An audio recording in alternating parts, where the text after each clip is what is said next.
This video shows the process to remove the dashboard of an early E24 pre-facelift 635 CSI. First, disconnect the battery and then start by removing the steering wheel.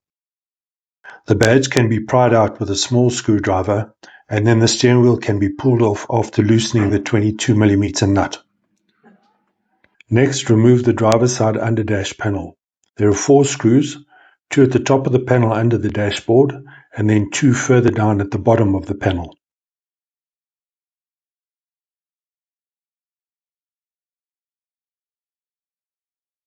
Once the panel is loose, remove the 2 wires connected to the electric window trip switch. Take note of the colors and the position of the wires, and if these wires are disconnected, the windows will not work. Next, remove the glove box. Start by disconnecting the plug at the back of the torch, and then remove the circlips and the pins that secure the hinges to the glove box. The hinge closest to the center of the car has a spring in place to assist the closing of the glove box. The glove box hinges on a bracket at the back mounted to the firewall. Remove the 5 8mm screws connecting the glove box to this bracket. It's advisable to remove the indicator and wiper stalks in case they get bumped and broken. To do this, remove the plastic panel under the steering column. There are 2 long screws at the top of the panel and a short one at the bottom behind the column locking lever. There are 2 screws that mount the wiper stalk and 2 screws that mount the indicator stalk. These can be removed after disconnecting the plugs. To remove the instrument cluster, first you have to remove the test panel. Pry off the test panel face with a small screwdriver, and you can see that the panel has clips that secure into the test panel housing. The test panel mounts into place with 1 screw on the left and 2 recessed on the right. Removing the instrument cluster is easier if you drop the steering column. You can do this by removing the 2 bolts on either side of the steering column, and be aware that you don't lose the spacer washers. Next, pull off the vent levers on the HVAC panel, and then pull off the blanking panel between the instrument cluster and the HVAC panel. To remove the instrument cluster, remove the 2 mounting screws on either side of the cluster. Put your hand in behind the instrument cluster and loosen off the speedo cable. Push down on the steering column and pull out the cluster.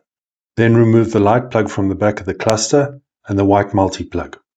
You can then remove the globe sockets that fit into the white mountings for the headlight and fog light pull switches and the black rectangular multi-plug.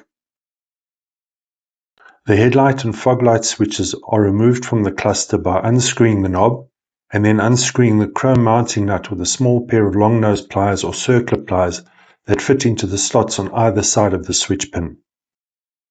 To remove the center console, start by removing the handle of the gear selector.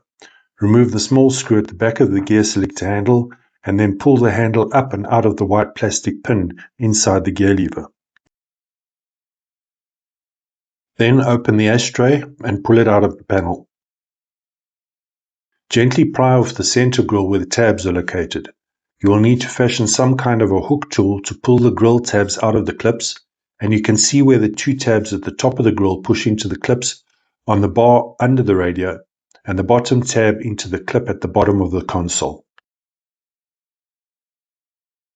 Pull off the panel next to the gear lever, and you can see where the pins on this panel push into the plastic grommets on the main gear lever panel. The gear lever and switch panel is held in place with 2 screws under the ashtray and then 1 screw under the panel. Pull this away and remove the plugs from the bottom of the window switches. Next, pull the cigarette lighter switch out using a small screwdriver. The switch has built-in clips that keep it in place, and the hazard warning switch on the other side of the radio can be removed in the same way. Remove the 2 screws on the left and the 2 screws on the right of the radio, and then the radio and the radio panel can be taken out. To remove the center console, remove the 2 screws under the dashboard, the screw in the brace on the gearbox tunnel, and the screw at the front of the console. It is also easier to get the console out if you remove the brace entirely, which is held in place with 2 screws on the right and 2 on the left.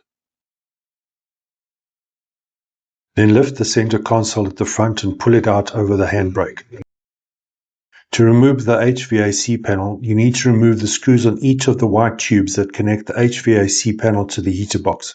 Mark these so that they go back together in the same place. Next, disconnect the levers from the HVAC panel by removing the two small screws at the top and the bottom of each lever.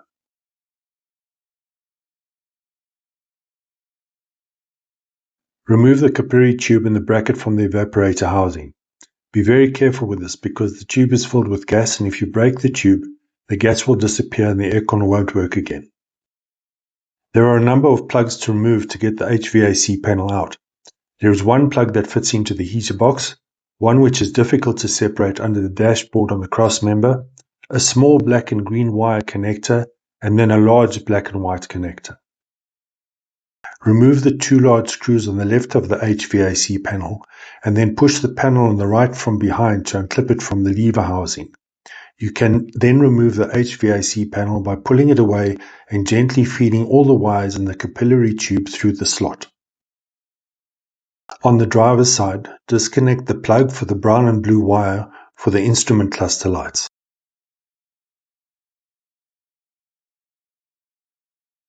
Under the dashboard, release the two clips that hold the heater duct to the dashboard.